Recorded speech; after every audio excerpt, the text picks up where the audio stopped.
പരിശുദ്ധ കാതോലിക്ക ബാവാതിരുമേനി, സഹോദര പിതാക്കന്മാരെ,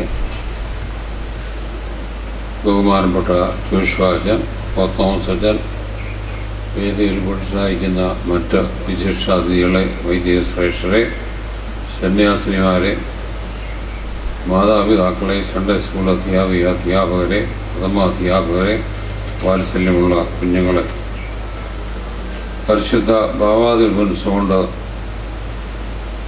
ഉദ്ഘാടന പ്രസംഗത്തിൽ ഓർപ്പിച്ചതിനോട് ചേർന്ന് ഒന്ന് രണ്ട് കാര്യങ്ങൾ ഓർപ്പിക്കുവാനായിട്ടാണ് ഞാൻ ഈ അവസരത്തിൽ ഉപയോഗിക്കുന്നത്.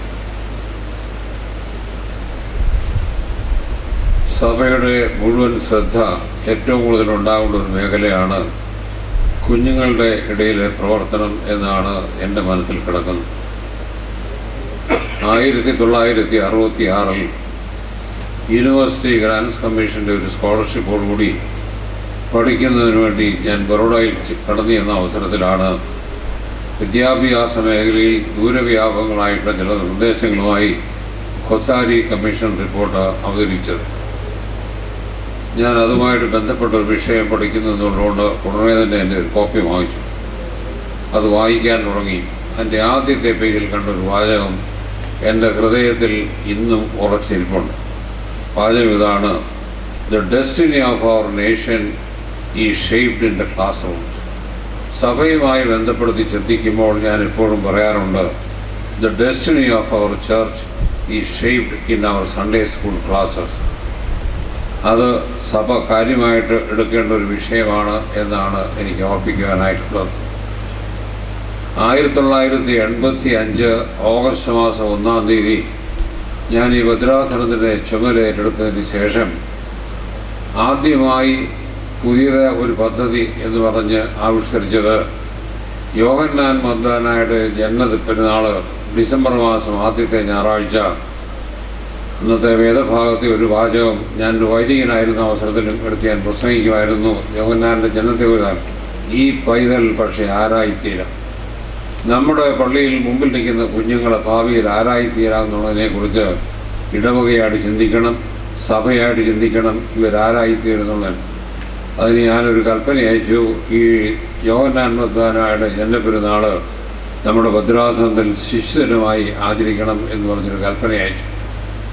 അത് വളരെ ഭംഗിയായിട്ട് നിർവഹിച്ചാണ് റിപ്പോർട്ടുകൾ ഞാൻ ഗതിയിൽ വരുത്തി. 3095 കുഞ്ഞുങ്ങൾ ശുഭ്രവസ്ത്രധാരികളായി അന്ന് വിശുദ്ധ കുർബാന അർപ്പിച്ചു എന്നറിഞ്ഞപ്പോൾ എനിക്ക് സന്തോഷം തോന്നി. അതിനെക്കുറിച്ച് പല ഇടവകളിൽപ്പെട്ട മുതിർന്ന ആളുകളും എന്നോട് ശ്ലാഘിച്ച് സംസാരിക്കുകയുണ്ടായി. അതിന് ഏതാനും ആഴ്ചകൾക്ക് ശേഷം അന്ന് സഭയ്ക്ക് നേതൃത്വം നൽകിയിരുന്ന മാത്യൂസ് പദവൻ ബാവാതിരുമനസ്സുകൊണ്ട് ചെങ്ങന്നൂർ ഭദ്രാസനത്തിലെ ഏതോ ഒരു പള്ളി സന്ദർശിച്ച അവസരത്തിൽ അബദ്ധവശാൽ ഈ കൽപ്പന അദ്ദേഹത്തിൻ്റെ ശ്രദ്ധയിൽപ്പെട്ടു.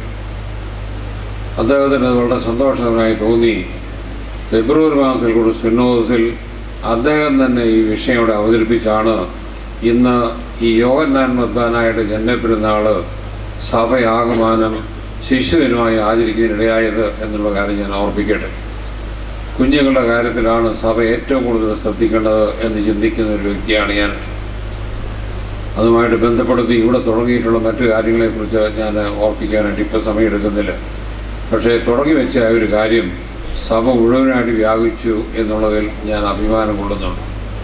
ബാവാതിരുമനസ്സുകൊണ്ട് ഓർപ്പിച്ച കാര്യം നിങ്ങൾ ശ്രദ്ധിക്കണം. ഞങ്ങൾ ഭക്ഷണം കഴിച്ചുകൊണ്ടിരുന്ന അവസരത്തിൽ ബാവാതിരുമേനി ശ്രദ്ധയിൽപ്പെടുത്തി. ഈ വർഷം തുടങ്ങിയിട്ട് 67 ദിവസമേ ആയിട്ടുള്ളൂ. ഇന്നലെ ബാവാതിരുമേനി 68ാമത്തെ പുനർവിവാഹത്തിനുള്ള കൽപ്പന ഒപ്പിടുകയുണ്ടായി എന്ന് രജിസ്റ്റർ നോക്കിയിട്ട് എന്നെ വളരെ ചിന്തിപ്പിച്ചതായ ഒരു സംഭവമായിട്ട് ഞാനത് കാണുകയാണ് ചെയ്യുന്നത്. ഇതിനു മുമ്പ് ബാവാതിരുമനസ്സുകൊണ്ട് കൽപ്പിക്കുകയായിരുന്നു, മാസം ഒരു 10 അപേക്ഷ വല്ലതും വരുമായിരുന്നു. ഈ വർഷം തുടങ്ങിയതിന് ശേഷം ഇതിനോടകം 68ാമത്തെ കൽപ്പനയാണ് ബാവാതിരുമേനി ഇന്നലെ ഒപ്പിട്ടത്. നമ്മുടെ സമൂഹം എങ്ങോട്ട് പോകുന്നു എന്നുള്ളതിനെക്കുറിച്ച് നമ്മൾ വ്യക്തമായിട്ട് ചിന്തിക്കണം. ആ അവസരത്തിൽ ഞാൻ ബാവാതിരുമേനിയുടെ കാര്യം ശ്രദ്ധയിൽ കൊണ്ടുവരികയുണ്ടായി. ഏതാനും വർഷങ്ങൾക്ക് മുമ്പ്, 2 വർഷത്തിന് മുമ്പ് ഹിന്ദു പത്രത്തിൽ ഒരു വാർത്ത വന്നു. വാർത്ത ഇതാണ്: ഇന്ത്യയിലെ ഒരു അഫ്ലുവൻ്റ് കമ്മ്യൂണിറ്റിയാണ് സിറിയൻ ക്രിസ്ത്യൻസ്. ഇവർക്ക് ഭാവിയിൽ ഉണ്ടാകാൻ പോകുന്നത് എന്താണ് എന്ന പത്രത്തിൽ എഴുതിയിട്ടുണ്ട്. ഇന്ത്യയിലെ പാഴ്സികളുടെ ഗതിയായിരിക്കും ഇവിടുത്തെ സിറിയൻ ക്രിസ്ത്യൻസിന് ഉണ്ടാകാൻ പോകുന്നതെന്നുള്ളത് ഹിന്ദു പത്രത്തിൽ ഞാൻ വായിച്ചതായിട്ടുള്ളൊരു വാർത്തയാണ്. ബാബാ തിരുമേനി അത് അടിവരയിട്ട് സമ്മതിക്കുകയും ചെയ്തു. എന്നോട് പറഞ്ഞു, ഞാനും കണ്ടതാണ് എന്ന് പറഞ്ഞു.